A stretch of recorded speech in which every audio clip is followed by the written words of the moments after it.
Welcome, everyone, to episode 413 of the Thumbstick Athletes podcast. I'm your host, Dan. I'm Val. So it's just me and Val today. Will had a scheduling conflict with work yesterday, and then today I didn't realize he was traveling to go visit Eric. So he's down there. He said he would be on. It was no problem, but I figured he hadn't played hardly any Outer Wilds. He hadn't played any other games, so I figured I'd give him the week off. Val can be on because we did a rookie camp with Cadence of Hyrule. Yep. To tease for later on in the episode, I also played a significant amount of Cadence of Hyrule, in addition to obviously Outer Wilds, and then we can talk at least a little bit about the new Harry Potter Wizards Unite game. Sure. That just came out today. Actually, I played it for altogether probably about an hour. I'm still trying to learn the ropes, but you downloaded it and played it for a few minutes. Yep, so I did. we'll also be talking about that later on in the episode. And I think that's everything to tease for later on. So yeah, without further ado, we'll get started. Outer Wilds. So Outer Wilds is developed by Mobius Digital and published by Annapurna Interactive. It's available right now on Xbox One, Xbox One Game Pass, which is how I ended up playing it. And it's also on PC via the Epic Game Store. Apparently, like, people who played this game in early access were upset that it got taken. I don't know if it necessarily got taken off of Steam, but it's coming soon to Steam eventually. But people were upset that it was at least on launch an Epic Games exclusive, which I understand the frustration. Sure. Yeah. So there was that. And I think I talked a couple weeks ago about the reason why I ended up playing this. I watched one of the people I follow on Twitch play it. I was like, oh wow, this game looks right up my alley. The name Outer Wilds getting confused with, and I think we talked about this, the Outer Worlds. There's Outlander. There's a few other games with like the same type of name. Yeah. So kind of got lost in the shuffle for that. But I watched, like I said, one of my Twitch people that I follow play it, and I was like, wow, this game looks right up my alley. So what it is you basically play as a alien rustic space explorer. It's a really, really mysterious game. So you start off not knowing anything. So you wake up, you walk around. There's like a campfire and an alien there toasting marshmallows, and you kind of learn that you're about to make your first launch into space through the interaction with the other characters. It also walks you through the systems, which is really important because the game it goes for a more realistic feel for space. Which the number one complaint about the game that I saw was people not liking the controls, which I get because it's not 100% realistic, but it's more realistic than if you were to play a game like No Man's Sky. The way you float around in space and interact with gravity and all that stuff is more realistic on the realistic side than the unrealistic side. So. But they do have a trainer right there on your home planet. If you're in the live stream, you can see, or watching on YouTube, you can see the video. That's just walking around in your home planet. It's called, I knew I was going to forget the name of the planet. But it's they're all small planets. So basically, if you figure out, there's some weird stuff going on. You get that right off the bat because right when you wake up, there's like a little explosion up in the sky near one of the planets nearby. Just like, what the heck? There's something weird going on here. And then as you're about to go into the museum, you have like a moment with one of the statues that's there, and it's of an alien race called I think they called the Maori, or something similar to that. Again, I wanted to write all this stuff down, but I didn't. But it's something like Maori or Naomai. I'm gonna look it up in a minute. Yeah, I got nothing for you. So. Yeah. So you do that. You launch yourself into space, and then it's pretty much open exploration from there. There's a bunch of different planets, all with their own unique things. The ones closest to the sun are called the Ember Twins, and one of them, you actually asked me about this when I was playing the other night. But sand rushes from one of the orbiting twins to the other. Oh yeah. And it slowly drains from one planet to the other one. Which is really a neat thing. Really cool. There's a planet that's all an ocean planet with a few islands here and there, but there's geysers that circle around on the planet and just throw any landmass they come across up into space, and it comes crashing back down. Oh jeez. There's one called I think it's the Deep Bramble. But yeah, they all have their own their own unique things about them, which is really fascinating to explore. But the hook here is that you only have a little over 20 minutes before the sun goes supernova, explodes, and eats everything up. And then you wake back up after you had just obviously died, being one of the few characters in the game that actually realizes that this sort of thing is going on. That's crazy. It's really cool. Yeah, it's really every 20 minutes. So it's a little bit Groundhog Day in that sense. Is, you know, you kind of take what you've learned in the game world with you to the next loop, similar to how it happened in Groundhog Day. Like, I don't remember the main character's name. It's been such a long time as I've seen it, but he slowly learns things throughout all of his repeat times, and, you know, carries them with him to the next life or loop, to the next whatever. Try or whatever it is. Yeah, so that's really interesting. Again, some people didn't like that. They like to be able to just explore at their own leisure.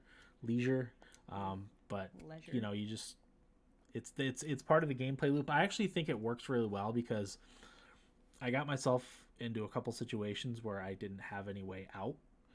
Game has a lot of dangers. I'll talk about some of the ways I died in just a minute, but yeah, I got trapped, and there wasn't really anything I could do, so I had to just wait. So I don't know. I don't know how they would have done it otherwise, but it was nice because I only had to wait a few minutes. I had done a lot of exploring on that loop, and I only had to wait a few minutes until the sun went supernova and swallowed everything. Right. So when you're on these different planets, when you get there, do you have an objective? No, it's just explore? It's mostly exploration. So you have a couple devices with you. You have a signal scope, it's called. Okay. So that picks up other space travelers that are in your. It's called the Outer Wilds. Right. So it picks up Outer Wilds frequencies. So if you have, if there's other explorers from your population, that'll come up on the signal scope. It's out right there. It picks up quantum fluctuations, which I haven't quite figured out what they are yet. I should say I've played this game for probably, I don't know, maybe 8 to 10 hours. Yeah, I was going to say, it's quite a bit. Yeah, I don't know how long it's going to take me to beat. It depends on how quickly you solve all the mysteries, but... So you are solving mysteries... Yeah, you're trying to scheme of things. You're trying to figure out... You're basically trying to figure out what happened to the people that came before you, what they were trying to do, and you also are trying to figure out how to stop the sun from going supernova and killing everyone. Every 20 minutes. Every 20 minutes, yes.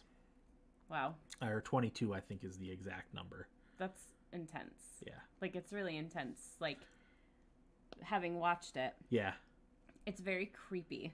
Yeah, well, I was going to say, eerie. The first time I actually witnessed the sun going supernova, because I had gotten swallowed up by it a few times without actually seeing it. I was either in my ship not watching or on a planet walking around in caves or whatever, so I couldn't tell exactly what was happening. But there's one planet called Brittle Hollow, and it slowly crumbles as you're playing the game because there's a black hole in the middle of it. So if you are on a piece that crumbles off, or you fall off like a narrow walkway, you get sucked into the black hole and warped to the outer edge of the solar system. Good Lord. So I got sucked into the outer edge of the solar system. At that point, I didn't know what to do, so I just floated around in space, and the blue supernova. Like, I just watched the sun, and I saw the thing go supernova with this blue, bright blue flash coming at you, and you're like, there's nothing you can do. There's nothing like, what? You can do. You're How dead. terrifying! It was the first time I saw it. That was legitimately a scary moment for me. Yeah, so. Like it. It reminds me of a movie. I'm not gonna give it away if people have, because I don't think you've seen it. But I think it's a fairly popular movie, but I'm not gonna give it away because it kind of gives something away. But people that have seen this movie will know what I'm talking about. I'll have to tell you about it later. But it does definitely remind me of a movie. Okay. Like, not the exploring outer space, just the sun going supernova. Yeah. So again, talking about the danger, like I said, I didn't realize at the time that you can warp yourself back to the planet. The previous race that came before you had built something, so if people did fall off of Brittle Hollow into the black hole, there's a little space station. I think it's called the White Hole Station that'll warp you back to Brittle Hollow. The white hole. They're being White hole, yeah. like White hole station. it's not yep. gloom and doom like a black hole. But it's interesting because you have to fly yourself there, like just in your spacesuit. In your spacesuit. Yeah. So, but again, like you think about like NASA doing the spacewalks and stuff. Like this is how things work. Like when you're going towards it, you have to slow yourself down before you get there. And you have to start slowing yourself down fast because otherwise your velocity, you're just going to keep going and going and going, and you're going to slam into it and die. Oh, jeez. I've died a few times by slamming into stuff, by floating into space or crashing my spaceship or what have you. But yeah, you really have to plan and be careful. And that's another, again, a complaint about the game, which is something I actually ended up really liking was the dangers of space. Yeah. Even if you damage your spaceship by crashing into something, like you have to get out of it and repair it. But yeah, it's there's danger around every corner. Everywhere. Yeah. You have to keep tabs on your oxygen level. One time I got out of my spaceship without even putting my spacesuit on, and I started suffocating when I went outside. Oh, jeez. And as I realized it immediately and turned around and had suffocated like just a hair away from being able to get back on my ship. Man, of course, right? Yeah. So there's that was scary. It was my own stupidity. Like I got excited about something I discovered in a previous time loop. I flew there, landed gracefully, which doesn't happen all that often. And I just got too excited and fled without my spacesuit. That's awesome. There was one time where I was running out of oxygen. I was in space, and I had myself on a trajectory to line up with my spaceship and like bump into it slowly, right? Or go. There's like a lift at the bottom of it to suck you in, right? And I just missed it by a hair. And as I was, I drifted by it. Nothing I could do because my momentum was carrying me, and I ran out of oxygen. Like as I was turning back to look at my ship, I was that close God. That's intense. to surviving. Yeah, that's intense. It is intense. And the music and the atmosphere of this game makes it even more intense. I feel like it. I would call it what I call heartburn music. Heartburn music. When the sun, I think it gives you a song plays like a few minutes before the sun goes supernova, so you're running out of time. Yeah. But a lot of the music is like it reminded me of playing Life is Strange. Yeah, sure. Especially when you're walking around on the first planet, I'm like, oh my god, this music is amazing. But yeah, a song will play to give you a warning, like the sun explosion is coming. So yeah. Finish what you're doing, or Yeah. Whatever you happen to be doing at the time. Yeah. So. Yeah, the heartburn music. I can explain that quickly. If you've ever played Mike Tyson Punch Out. The music that plays when I was little used to be like really upsetting to me. Like it really bothered me, and I don't know if it was because like I think I was scared of the game, like how the faces looked and they were slugging each other, and it was horrible, scary looking graphics with like deformed people and whatever. So the music that played, I always called it my heartburn music, and like I would rank that in my heartburn music. Yeah, definitely. Timber Hearth, that's the name of the planet that you start on. Timber Hearth. I just saw it on the map. Nice. on the video there. It's really pretty. It's really nice to look at. Yeah, too. It's got an art style that reminds me a lot of it's a less cel shaded like Firewatch. Yeah, it's kind of the art style that they're going for. But it's an indie game, so actually it really serves the game well to have that kind of art style, because of the whole, like I said, the rustic feel of it, and the like banjo, like even the explorers that are out in space, like one of them you can hear his banjo playing, and that's how you know he's nearby. That's really cool. Yeah, it's a really neat feature. Yeah. I think I have to start this video over. Yeah, I'm always just so impressed that people create these games. Like that's so impressive to me. Like there's so many little details, it just blows my mind. Yeah, and honestly, like I never would have played this game. It was if it wasn't for the combination of Xbox Game Pass, which we've sung their praises for a while, and watching someone play it on Twitch, I probably never would have played this game. Yeah, and it's one of my favorite games that I played this year so far. Oh yeah. You love this probably second only to Sekiro, I would say, in terms of how much I like it. It's just so different. Yeah. Yeah, Which and we always need something new. And there's the testing thing where you can test flying the ship and so landing cool. it, and because again, it's all like realistic physics. I really like that. It's really just well done. So it's awesome. I'm not going to spoil anything that's happened so far, but yeah, you do have to solve a mystery, and it's all like reading excerpts of writing from the previous race or discovering artifacts. There is your ship has like a console on it that tracks all the stuff that you figured out. Oh, cool. You can also the explorers that you find out on the other planets are also in the time loop, so they're aware of what's going on.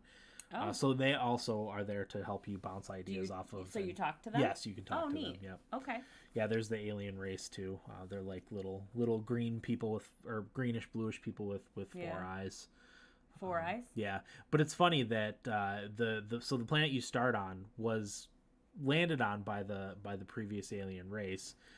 But they determined that your race was going to eventually evolve to be technologically advanced enough to be able to do space travel, so they kind of leave this planet alone. They mostly do stuff on other planets and only they don't do want to mess with you. Yeah, they don't want to mess with you, which brings me back to Mass Effect, because Mass Effect, there's one planet that you can explore that you're not supposed to, because they felt it was habitable for will eventually be habitable enough for advanced intelligent life. So I thought that was an interesting thing.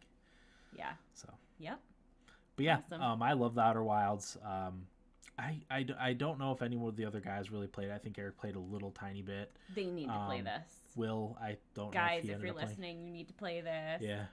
Yeah, I mean, thinking about it too, it's probably most up my alley, I would say, this type of game. Yeah, but I feel like they could. I feel like Corey would like this. Yeah, I think out of everyone, Corey would like it the most. But yeah, it's really quite good, and definitely so far second favorite game of the year. Wow, that's impressive. Yeah. Awesome. So I don't have anything further to say about that. If you have Game Pass, just give it a try. Yeah, just do it. There's no reason not to. No reason not to. Right? If you don't end up liking it within the first probably hour or so, you're probably not going to like it more, I wouldn't think.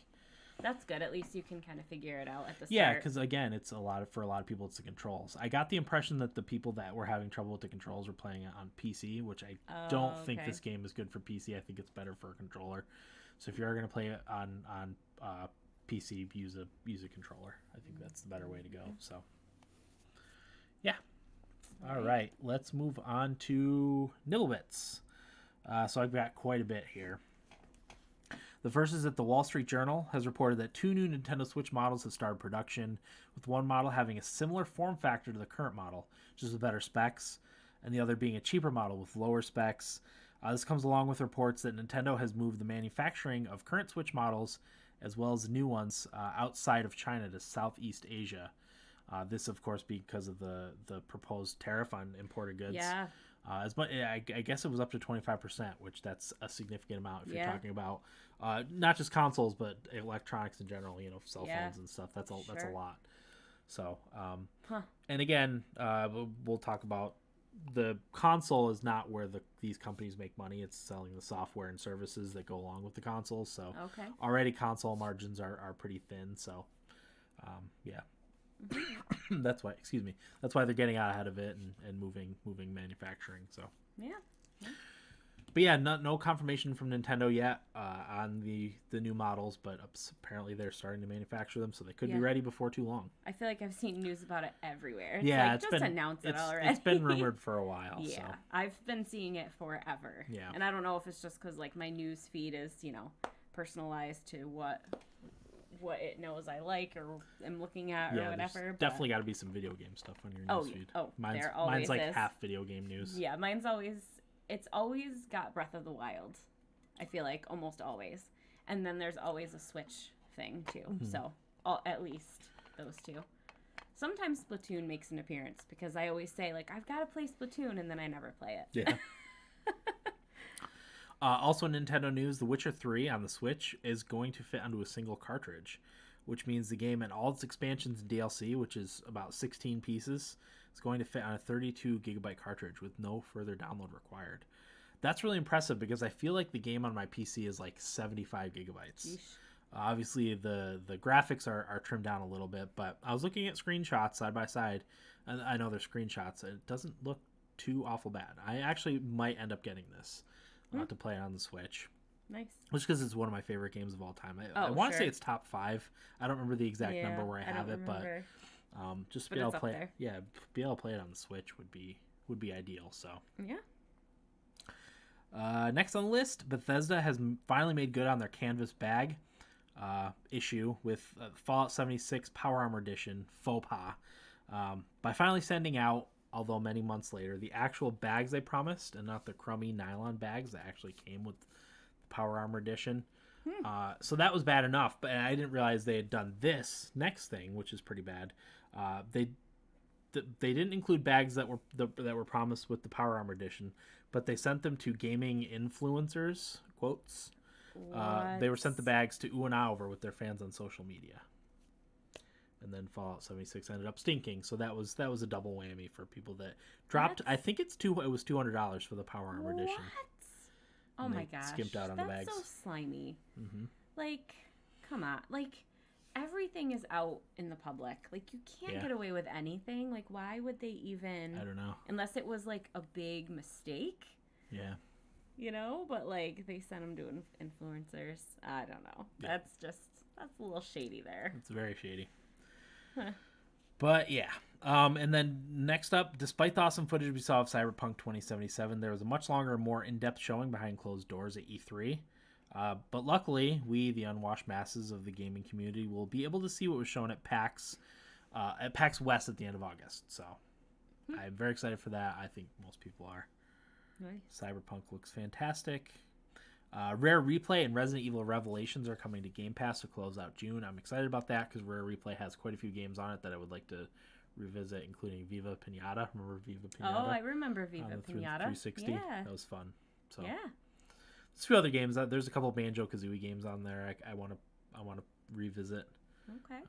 So that's cool. Then my last one, and this is probably the most important news of the week. It's that executives from Epic and EA appeared in front of a UK committee to talk about all things game industry, loot boxes, working conditions, gaming addictions. But the thing that interests me the most was about loot boxes, and that EA defines loot boxes and microtransactions as surprise mechanics, and that they said they were essentially the same thing as Kinder eggs or Hatchimals. Which we know all about that because we buy our kids that sort of stuff all the time. Blind bags was another thing that got brought up.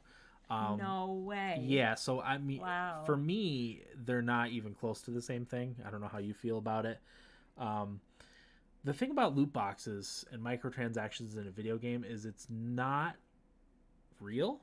It's this fake, nebulous, not abstract. Real. Yeah, not real thing. Yeah. At least when you're talking about Kinder eggs, Hatchimals, I think even like baseball cards, Magic cards came up in this whole discussion. You're getting something like physical, right? Like you're getting a toy or a card. Or Fortnite for whatever reason could shut down in 3 months, and everyone loses all that stuff. I'm not saying it's going to, but it could. Right. Whereas Kinder eggs, you get even if it's a crappy little toy, at least you have something physical. Right. That's yours forever. Like the Kinder egg people aren't gonna come and be like, "Give me back my toy," because I'm shutting down my company. Exactly. At least I hope not. Exactly. So there is that. I don't know. I don't think anyone bought that it's surprise mechanics. I don't know. It's very, very shady to me. Yeah, but. Like I get maybe the surprise of it all. Mm-hmm. You could compare that to a blind bag or a Hatchimal or a Squishy Mushy or all those tens of billions of things that I buy. Mm-hmm. The surprise factor, I guess, could be the same. Yeah. But you're right. Like in a video game, it's not tangible. Like you can't take it to school for show and tell. Yeah. So it's not. It was funny because really the same. Yeah, I was reading an article recently about it was about Uber and their valuation as a company opposed was significantly more than I think they use Ford Motor Company as an example. Like why Ford makes a lot of the cars Right. that Uber drivers drive. They have tens of thousands of workers. They have Yeah. factories all over the world to Right. build cars. Why is Uber, who has an app and probably a handful of actual workers, some data centers or whatever, Right. None, Some headquarters. the Uber drivers aren't actually like their employees. They're Right. private They're contractors. right. Why is that a more valuable company than a company that makes cars? That's apples and oranges. Yeah, well, it's crazy. Someone made that comparison? No, it is. Uber is a more valuable company than Ford Motor Company. It's worth way more. I don't even think it's close. I don't know. I don't even know if I can wrap my head around that now. No, it's mind-boggling, but I don't. Wow. Well, I think that says a lot about society, right? Yeah. And where we are, It's kind of I mean, embarrassing. it's just a sign of the times. It's funny to me because I've never used an Uber. I don't plan to use an Uber. I mean, we don't live that far from New York City. I'm sure there will be a New York City trip where maybe we use an Uber, but it just is funny to me because I hear even, I listen to a lot of hockey podcasts and they're talking about players just jumping in Ubers. And I'm like, you're just jumping in some random stranger's car. Like, I just still haven't wrapped my head around it. Yeah. That, you would just get in a stranger's car and ride around. Yeah. Or that a stranger would let you into their car, drunk or... it just, sure. I don't, because I know you had talked about, being an Uber driver or a different one. Was there a different service? I think it might have been Lyft. I'm not sure. It was Lyft. And I was like, there is no way you are picking people up. And you were just like, okay. Well, I figured that would be your answer. I just figured I'd throw it out there. Well, I'm a germaphobe, too. Right, so that's a whole other layer of it being a big fat no for me. Sure. But, yeah. No, that's crazy. Yeah. And that's all I have for Nibblebits. So yeah, this is definitely going to be a shorter episode. Yeah, it is. That's okay. How was your week? Good. It was funny when I was coming down here. I was thinking I probably should have prepared. You didn't know until 10 minutes ago. I didn't know that I was going to be on until a few minutes ago. Yeah. So, my week. Let's see. Work is absolute chaos. So in New York, we have school a lot later than schools in the South and schools. I feel like some schools. Even Pennsylvania ends a lot earlier, and they start earlier in August. Yeah, they do. So we end really late, and of course, the lovely state of New York decided to put these new hours and days requirements on school. So our students are having to stay even longer. Our teachers are having to stay longer. Graduation is later this year than it ever has been. So that's become an issue because families have vacations planned and all this crazy stuff. So that's a whole other thing. But it's really funny because I was talking with some people in my family, when I got this new position as a school administrator. And I was like, yeah, I'm swamped. This is crazy. And and they're like, well, you don't work in the summer. And I'm like, yes, I do. As a school administrator in New York State, you are almost always guaranteed that you're working in the summer. I think the only exception is assistant principals. They usually don't work in the summer, but they work part of the time in the summer. So there's always school administrators around in the summer. And I was saying, they were like, what do you do in the summer? Blah. And I was like, summer is actually my busiest time. And you wouldn't think so because there's no students and there's not really teachers around, but it is chaos because we're bringing teachers in for training, and we're, I know this summer we have to move a bunch of classrooms, and we're getting a new infrastructure. So there's going to be days without internet, and they're going to be ripping our ceilings apart, and we're getting a new phone system. And, I figured it out today. I have 2 different groups of teachers that each need to come in 4 days. And, it's just scheduling, and people are on vacation, so who can Skype in and who has Wi-Fi, and it's just mass chaos right now. So, work is consuming right now. Trying to think if there's really anything else. Just, finished up. I know you have it to talk about, but I finished up today with all of the activities that our kids are doing for end of the school year. Mm-hmm. Had a couple of parties, canceled field trip today, but they did another little thing at the school. So just wrapping up, and the kids' last day is tomorrow. and we're pumped. We're very pumped. Yeah. Which is opposite of most parents I know, but. Oh, I know a lot of parents that are like, oh my God, I can't believe school's ending. And I'm like, we're so excited the school's ending. We just like to have them home and know what they're up to and give them the space to be kids and let them have fun. But, yeah, like, you know, it was a good school year. Our daughter's teacher was just phenomenal, just out of this world. He just fantastic. So I'm really nervous about what kindergarten will look like for her because, like, she has a really high expectation of a teacher now. Yeah. So I hope that she gets in a good classroom and our son, there's a certain teacher that we're really pulling for because the teacher is big into technology. She does project-based learning. So the kids are doing projects to learn versus sitting and doing worksheets all day. So we are really pulling to have her, and I've used some of my school administrator contacts to kind of help me get him hopefully where he needs to be. So if he went to the school, you know, where I was an administrator, I could pick whatever teacher I wanted for him, but we're at a disadvantage that he goes to a different district in terms of that. Right. Selection. Yeah, but other than that, I don't think I have anything really else going on. I'm trying to think. I feel like I had something really funny happen to me, but I don't remember what it is. I always have some crazy story about unbelievable things that happen to me, but they're not coming to me right at the moment. So yeah, I don't really have anything. We, as you can see if you're on YouTube watching or in the chat watching, we did a Cadence of Hyrule for rookie camp last night. We did. So we'll talk about that next when we get into what we played. I don't think I have anything else. I wanted to talk about the kids being done from school, and that was sorry. I stole your thunder. No, it doesn't matter. Yeah, and that our kids keep falling.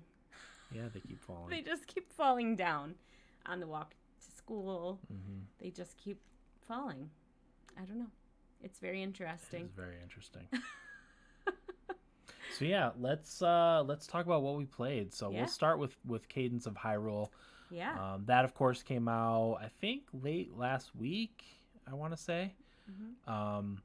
I've actually been playing it. I meant to talk about this during my week. I restarted Rated G Games last week, and I've been putting up videos about that. Thing too. Yeah. So my first thing that I'm doing on it is playing Cadence of Hyrule, and then we played Cadence of Hyrule for Rookie Camp last night too. So that's available on the Thumbstick Athletes YouTube channel if you want to watch. It's playing right now, minus the audio, which honestly the audio is kind of the best part of this game. It is. The music is really good. So my silly, weird, dumb faces are not the best part of this video. Yeah. I can promise you. Yeah. Can I focused? Yeah, go ahead. Yeah, it was real focused. I have started my own podcast, and I need to record another episode really soon.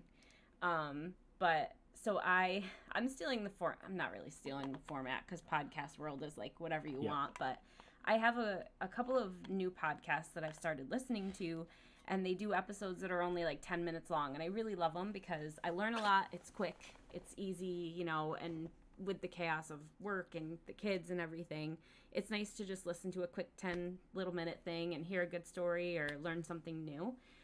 So I'm following that format.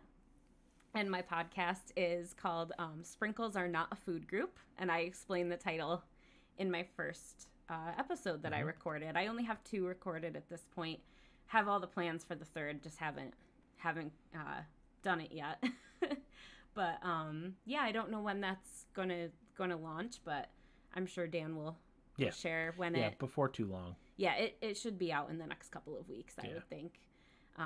So yeah, I'm really excited about that. It's just something fun for me to do, and right now it's just me, but there will be episodes where I have Dan, and maybe I can convince some of my mom friends. It's mostly about like being a mom, being a working mom, you know, but a lot of different things. Like, you know, right now I'm talking about just like our kids, but I plan to do like a 10-minute thing on potty training and a 10-minute thing on picky eaters, although I don't really know how to handle them. So that might be like more of like a please help me because we have picky eaters and we don't know what to do with them. You know, So yeah, I'm really excited about that. It's just something fun to do. So yeah. So yeah, Cadence of Hyrule.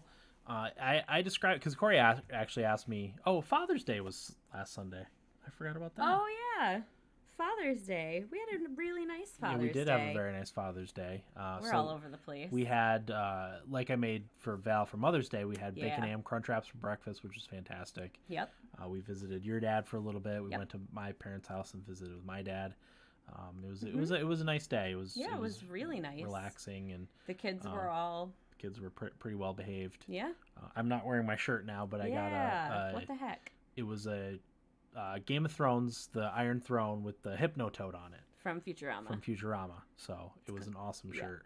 Hypnothrone, yes. Yeah, like you're actually really hard to buy for. Like, I get you the standard, like, Dunkin' Donuts gift card or like a video game thing or whatever. But I was like, all right, a shirt, like, that's one of my standbys is our classic go-to. And when I was looking around, I was like, oh, like a Game of Thrones. It's definitely got to be Game of Thrones, but it's got to be something else that we like. And then I considered getting you a Zach Scott Games shirt, actually. But I couldn't really find his merchandise site. But it was like a crazy whatever, So, but then I just happened to come across Hypnothrone, like on accident, and I was like, done. Yeah, this is over. That's all I need. So yeah, it was really cool. But it was a really nice Father's Day. Yep. But yeah, anyway, Cadence of Hyrule. So yeah, I was telling Corey about it on Father's Day at my parents' house, and I described it as a Link to the Past, but a rhythm game. That's how it is. Graphically, it looks that way. It's similar playing, other than the music part of the game. So the way it works, and if you haven't played Crypt of the Necrodancer, it's similar to that too. Is so there's music playing in the background, and there's a beat, and on the bottom there's like a meter almost. It looks like where notes converge in the middle of the triangle from the Triforce, and you on the beat. Yep, you want to move on that beat. So that's how you move around. That's how you attack. All the enemies move in with the beat. And yeah, your whole goal is to wipe out the enemies while keeping the rhythm. If you keep the rhythm, you can get damage bonuses. You recover your stamina or magic faster. And it's you also kind of like if you mess up and miss a beat, it trips you up and slows you up, so it makes you vulnerable to attack too. Makes you feel kind of dumb too. Yeah, when the enemies get really like thick, it's hard to not miss a beat here and there. Yeah, like I got into a really thick patch last night at one point, like the thickest one that I can remember, and it was just a disaster. I couldn't stay on beat. I didn't know where to turn. Everything was shooting at me, and I died real quick. Yeah. But yeah, I really, really like the game. Oh, it's awesome. Some people, apparently it's shorter than Crypt of the Necrodancer. Some people complained about that. People are always going to complain about everything. Yeah, I think it was 25, which I think some people might, consider a little steep for, I don't know. The playtime is supposedly like 5 or 6 hours. I think it'll take me a little bit longer than that. I want to say I already have like 4.5 hours maybe played on it, so. I've only beaten one of the bosses so far, so I probably I'll probably have 8 to 10 hours ultimately when all is said and done. But yeah, I mean, I think it's a really good game. I was surprised, honestly, with how much I liked it. I figured I would find it interesting, but I was surprised at how much I like the game. It's also, the music is fantastic. Oh, it's so great because it's all the classic Legend of Zelda tunes that are like made upbeat, and there's rock versions of the songs. The Gerudo Desert song is probably my favorite one. Yeah, it's really good. Yeah, it was funny because today I was like humming it, like humming a Zelda song, and I was like, what am I? And I was like, oh duh, it's from Cadence of Hyrule. It was so fun. Like it's really cool. It's a lot to keep track of though, to like stay on the beat and get the enemies, but like you pick it up pretty quick. If there's anyone that doubts their skills at playing a video game, it's me, and I picked it up and felt pretty confident about it. So yeah, good stuff. Beginner tip or pro tip is get the spear as quickly as you can, because that makes it a lot easier. Yeah, the spear is money. Yeah, I still use the so spear, 4 or 5 hours into the game, so it's a good pickup. Yeah, it's necessary for sure. Yeah. But yeah, that's all I have to say about that. It's really, really good. Surprisingly good. I ended up buying Crypt of the Necrodancer was on sale for, I think it was $4. So I bought that too. Nice. It's on the Switch. I'll probably give that a try at some point. But apparently that's harder. This game is supposedly a lot more accessible. You have to stay on beat the entire time, whereas in this one, if you defeat all the enemies in a room, you can move around as quickly as you want. So, but yeah, I mean, it's a roguelite too, so you do end up dying and you lose all your stuff, but you keep a lot of your equipment, and then diamonds are something that you transfer to your next life after that. So everything's randomized too. I talked about it during the video, but Val came across a handful of enemies that I hadn't seen in my game. Yeah, which was really surprising to me. Yeah. And then the world map, every time you start a new game is different. So yeah. Apparently the dungeons are randomized too, even after you die. So I read that. I haven't experienced that for myself. So yeah. And I have to say, if you watch the Rookie Camp, which please go watch the Rookie Camp, but my face is, I'm just looking at the video playing in the stream, and goodness gracious.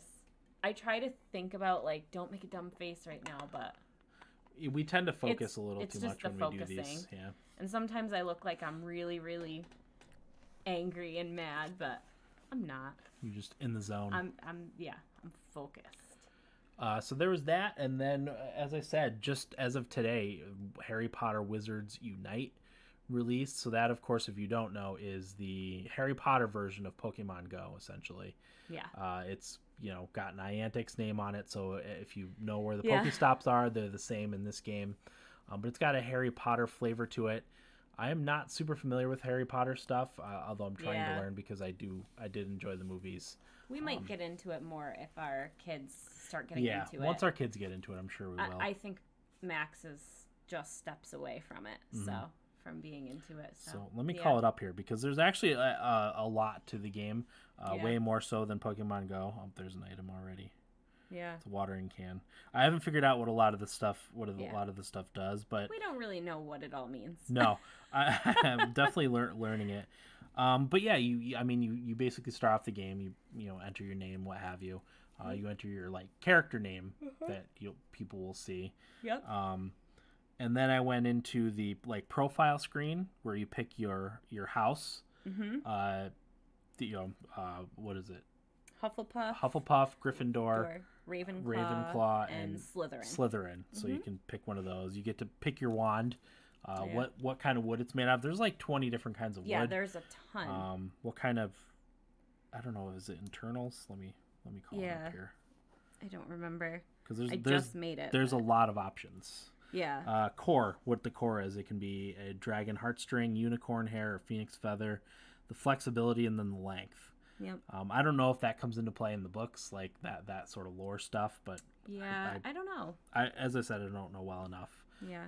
I plan on reading the books. I had started to read the books to Max in the fall or maybe early winter, and it just didn't really stick. But I feel like he's matured so much in the last couple of months that I feel like he's totally ready, and he can probably read it with me as well. So I'm excited to get into that, because I want to know more about Harry Potter, because I am a huge fan of the movies. So yeah, I that's my only experience too, was seeing the movies, which I really liked. Yeah, they're fantastic. When I was younger, I was all about Lord of the Rings. Yeah, and didn't want to hear anything about Harry Potter. Yeah, me too, because that was your girlfriend. So but by default. Yeah, but I do like the movies. And, oh yeah, it's so different than Lord of the Rings. It's not even close. No, not even close. We let the media control us on that one. Yeah. To make us think that Lord of the Rings and Harry Potter were even remotely close to each other. Yeah. But basically what the story of the game is, magical things are appearing in the actual real world, and you have to gather them and figure out what's causing them to appear in the real world. So that's kind of the gameplay hook. I only vaguely know what that means. I know, obviously, the real world isn't supposed to know about the magical world. Yes, so very much so. There's that. You battle creatures, you cast spells, you find people and items and artifacts and all this sort of stuff. I haven't figured out what happens when you go to a Pokestop and spin it or whatever. Yeah, I'll find out. I'm going to call them Pokestops because that's what they are to me. Right. They've been that way for years. What are they going to be? Potter stops? No, one there's inns and then there's you said that. Greenhouses Inns that and I've greenhouses. seen. And we don't have a ton of that sort of stuff here because we live in kind of a small town. So yeah, we have a pretty good amount of Pokestops actually. Yeah, it's not too like bad. right in town. In the main drag, yeah. On the main drag, which we're a little too far away from. Yeah. Corey's lucky though because he has his apartment in further upstate is right on a Pokestop. It is? Yes. Maybe I knew that. Yeah. I didn't know that until I stayed there for Smash Weekend. Yeah. Last winter. In the winter, yeah. So, yeah, we'll definitely report more on Harry Potter Wizards Unite once I figure out a little bit more about it and break down the game systems and stuff. So, but it's enough to keep me intrigued. There's definitely a lot more going on in it than Pokemon Go. So that's also a good thing. Yeah, I love Pokemon Go, and I thought that it was kind of fizzling out for me because I'm not traveling all over the place like I was for my crazy previous job. But really, like, they haven't given enough new stuff lately. There are some new Pokemon popping up. Like, I'll give them that, but I don't know. I still love it, and I still want to play it, but it just... We're not really interested in the raids. Yeah, we don't battle or raid, so... I just want to collect. I want to collect, and I don't like that you have to do a battle or a raid to get some of the Pokemon because, I'm not going to do that. So I don't know. Maybe that's just me, like, not playing the game the right way. But I feel like I should have access to them somehow if I choose to not battle or raid. Yeah, just like I have one of the special mission things or assignment things, and like half of it is doing battles or raids, and I'm like, well, I'm never gonna get another mission now, and that's too bad because like I love Pokemon Go. I turn it on at least twice a day, so because it's really funny. But if I ever go to our high school, because the high school is a different campus than where my office is. When I go to the high school, there's actually always Pokemon over there. So whenever I like leave a meeting, I'll sit in my car real quick and turn on Pokemon and see. And I actually have some service there, so I'll check and see if there's any Pokemon around. And there always are, so probably because it's a high school. Yeah. I'm sure someone's playing Pokemon Go in there, so. I've heard it has to do with the concentration of cellular signals and phones in an area. Well, there's a lot of cell phones. So. It's so funny. I don't know how many if you have any listeners that are, high school age or whatever, but I have to say, like, I went in... I haven't spent as much time in the high school this year because that hasn't been the building that I've been focused on. So I went in there a couple of weeks ago because I had to do some stuff for New York State testing, which is always thrilling. And the teacher was having a study hall. And I just remember, like, our study halls were always, loud, and the teacher would try to get us to shut up. And she did not have to say a word to them. Because they walked in and they were with their friends and they were all loud, and then they all put their headphones on, got on their phones, and there was not a sound in that room for like the 20 minutes that I was there. And I was like, holy crap. Like granted we graduated 17 years ago now. Yeah. But what a change. It's just a different world, and I don't know. It's just really interesting. But it was funny because I'm not going to go off on a tangent, but just there was another administrator from an area like around here, a school around here, and he was saying like his kids are in middle school or high school, and he was saying like, people say that kids aren't communicating these days. They don't know how to talk. They don't know how to have relationships. And he was like, that's totally wrong. He's like, they're just communicating in a different way that like even us, only graduating 17 years ago, that we don't know or understand. Yeah. They're communicating through Fortnite. They have all of these ways to communicate and connect with people in different countries and all of this crazy stuff and of course then the conversation went to, and education is 100 years behind all this, So it's like, it's just really interesting what technology and gaming and everything, like the impact it's having on education too. So it's just interesting thought. Nice. But I could go on and on. Yeah. I don't think I have anything else to talk about for what I played. I think I probably played a little bit of Smash Brothers. Yep. A little bit of Smash. And your Rated G games, check that out. Yeah. Yep. It's good stuff. Yeah, I plan on hopefully getting at least a video a day, maybe 2 if I can. Mm-hmm. And a variety of different things. I'm going to try some new things with it too, not just gameplay. And I'm doing commentary with my videos, which is a learning experience. Yeah. Definitely got to get better at that, but yeah, it just takes practice. With time. Oh, look at my mean, grumpy face in the stream. I was like, "Rrr." You were getting angry. Yes, I was. So feedback. We got one piece of feedback from Tito, who says, Tito. Been a little while since my last feedback. I've been thinking a lot about Skyrim, getting that itch, even as someone who didn't play the game a whole lot compared to others. But I must say, I've officially decided to give Skyrim the best video game soundtrack ever title. The music is really astonishing to me. I've had the album on repeat. The thing that sets it apart from any other game is it's the only video game music I've heard that actually sounds more like a movie soundtrack than video game. And so it gives everything the special cinematic atmosphere that gives gamers this epic feeling as they play. I can always tell video game music from movie music, but Skyrim is the only one that I can see playing in the background of some scene in a movie. It's so well produced, the quality just stands above any other video game soundtrack I've heard. Next thing I want to mention is that I've been having a blast playing Sea of Thieves' Tall Tales story campaign with my friend. It's a nice addition to the game, and the puzzles are really fun to figure out. Reminds me of when solving puzzles in escape rooms with friends, trying to figure out all these clues we find and how they connect with each other. It's also a beefy campaign. There's a total of 9 stories, each take anywhere from 2 to 4 hours to complete. There's a great sense of adventure that is really fun to be a part of, with relics, treasure, constellations, underwater reef with ruins, etc., etc. Really recommend it. That's all I got. See you around. Happy summer. Thanks, nice. Tito. I agree. The Skyrim soundtrack is really, really, really well done. Yeah. I remember when the game came out, I listened to the soundtrack a bit. I remember that as well. Yeah. And then the main Skyrim theme, it's iconic. It's almost iconic to the point of the Halo theme song at this point. Sure. So. Yep. Yeah, that's really good stuff. I'll have to listen to it again because it's been too long. I was gonna say I can't find it in my brain anywhere. I have to listen to it. Yeah. Yep. Sea of Thieves is a game I'd really like to get into playing with it being on Games Pass. Oh, it's on there? Oh yeah. Yeah, whenever I feel like I've seen footage of that for some reason, and I'm like, oh, cause does Zach Scott play it? I don't know, maybe. I think he does. He might have. I think he did, and I think I saw some of it for some reason. Yeah. You know, it was just like on in the background, and I was like, that looks really cool. Like, yeah, it's pirates, it's a fun right? game. Like, yeah, it's a pirate game, open like, world pirate game. Yeah.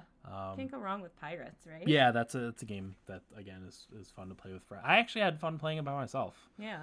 I had a couple neat stories that happened to me, or emergent gameplay type of stuff.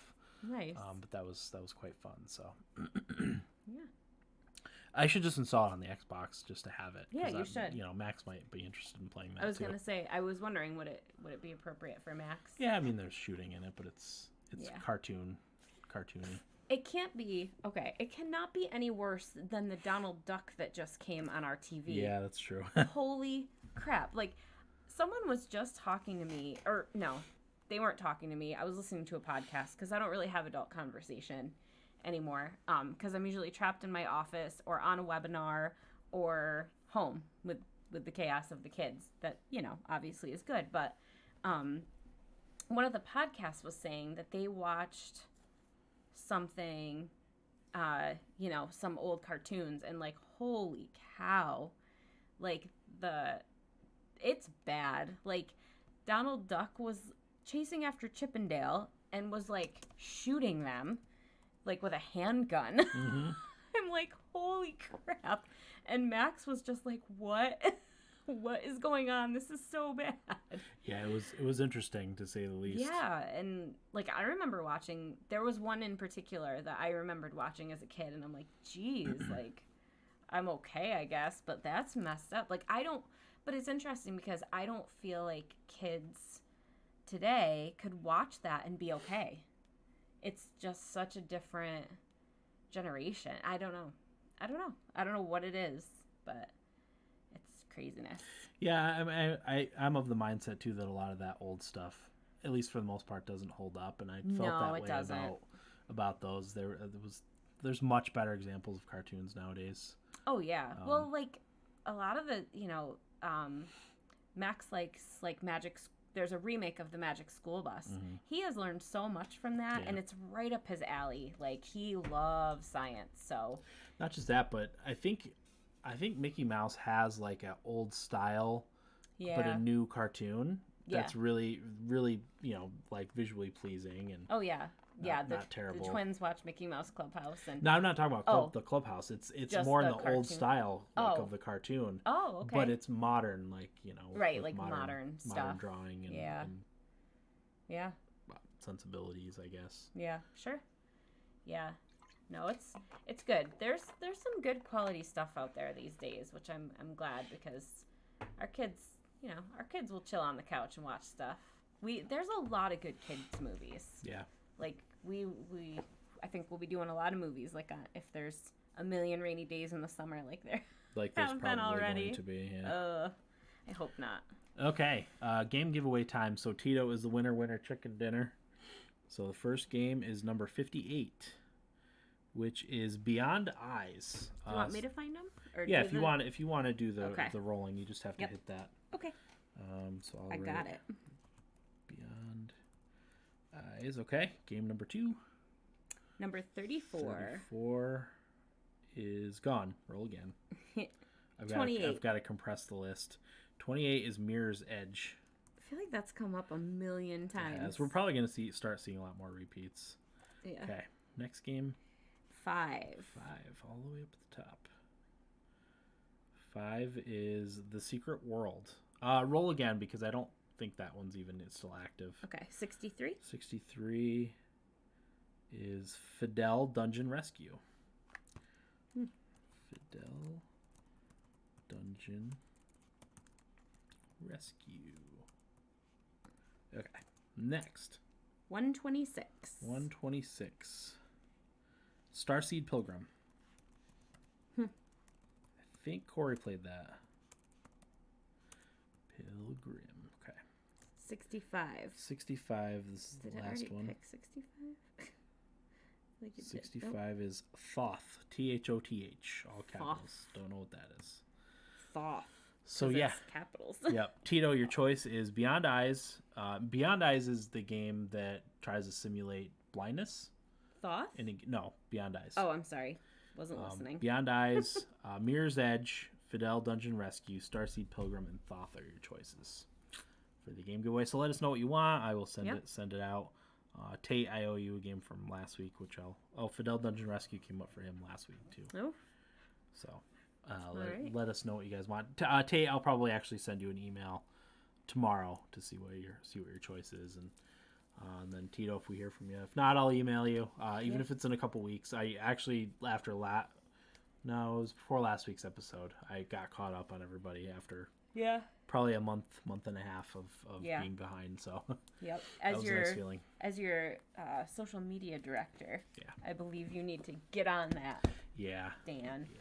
So next week's episode, I don't know what we're gonna have. You know what? Maybe next week's episode will be the end of the year or the mid-year recap for the games that released this year, because the week after will probably be Mario Maker 2. Yes. Because that comes out next Friday. So yeah. Usually I like to wait until July, but if we wait until July, it'll be the second week in July.